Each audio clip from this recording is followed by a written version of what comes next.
we got these crushes happening. We got people falling in love. I mean, we got infatuation. I mean, here's the deal. You don't want to base your future on some passing emotion, okay? Yeah. Sometimes your head has to tell your heart to just shut up. Well, let me tell you, though, there's a whole lot of hearts out there still looking for their soulmate. But the thing that they say is, they said, we don't know how to find them. Like, we need some kind of navigational tools these days. And I think that's what we need to do right now. Let's give our viewers some actual tools on how to find a life partner. Okay. Yeah, I think the first thing is, what do you want? Yeah. You know, I know you had 47 requirements for your marriage. She did. Just a I few, saw the list. But you know what? They weren't all necessity. I started with necessity, and then I went down to it'd be really cool. There was 44 that were necessity. 3 that were leftover bonus. Okay? No, but I needed that. That was something I needed. Yeah, but that's a wise place to start. You know, you got to say, what am I looking for, right? I think second... Okay, what if what you're looking for, though, changes? Because I think it kind of does. I mean, what I was looking for at 18 isn't what I was looking for at 24. Yeah, but it's all about, you begin to realize what you're really wanting. You know, as you date people a little bit, you see quality. More adding to the list versus completely changing. Right. Well, it might be prioritizing, too. Right. You might say, I have to marry a blonde. Right. All of a sudden you realize this brunette, this little 5-foot package, you know, who cares if she's blonde? Paint your hair if you want, but I love you, you know. That's you. Oh, my goodness. Now, this has been your life.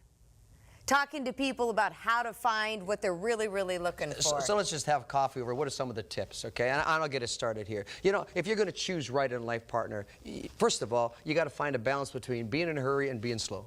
Okay? Because at some point you get panicky, right? And you think, oh, I got to find somebody. But you know what? If you hurry this thing, you lose your sense of discernment. So take time at the first point to establish, I like to say, date over 4 seasons of 1 year at least. Right. So you see what the person is. Oh, yeah. Unless it's a subsequent marriage, because I don't think that's realistic for somebody in their 30s or 40s to date for an entire year. The older you get, No? the more that shrinks. I don't agree with that. Oh, really?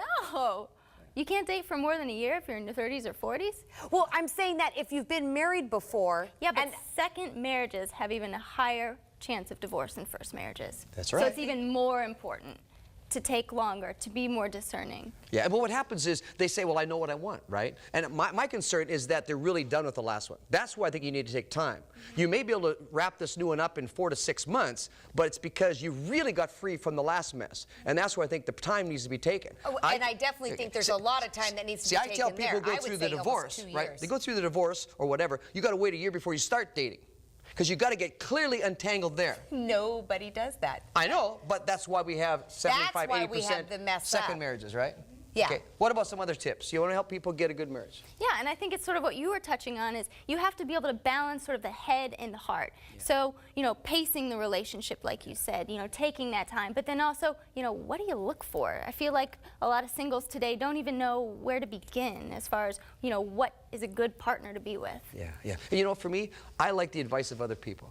Okay, I got some buddies who are close to me. I got some parents, some extended family. I got some trusted advisors in my life. You know what? If this is a good decision, they're all going to say, thumbs up, this is great. If you got your friends, listen, I've even had the bridesmaids come to me the day of a wedding and say, you know what, we're really not behind this. She shouldn't be marrying this guy. We've tried to tell her, but she just says, you don't understand. You know what, when your best friends are telling you it's a dumb idea, it is a dumb idea. It's definitely time to wake up. I know that my husband, him and I broke up a couple times before we got married. And the last time we broke up, it was really bad, and I never wanted to see him again. And my girlfriend said, Christie, he could fill the whole house full of roses, and your mother would find something wrong with every single one. Because she had just seen her baby crying, right? Well, when we actually got back together and started talking about getting married, one of the things I did is just what you said, is I went to parents and people close to us and kind of was like, what do you think? And the biggest shocker was when my mom said, absolutely. Yep.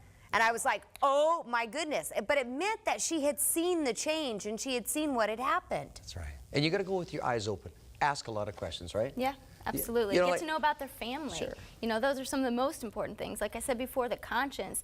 You know, how do they treat other people? What are their past relationships like is a big one I think a lot of people just don't like to talk about. What's their work ethic? Yes. Like watching how they work and their responsibility. Their values. Yeah. What's their debt load? Right. Okay, and you know what? In many of the premarital stuff that we've done, we've suggested people go get the AIDS test. If they've been sexually involved, definitely. go get the AIDS test so that you know that you're not going to pass it on to your new fiance. I mean, that's critical to know those questions. You have a right to know those questions. Ask them.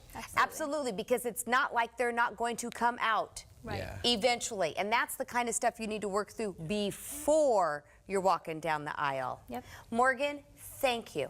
Thank you you. for the research you've been doing. Thank you for what you are doing on behalf of singles so that they can have successful marriages.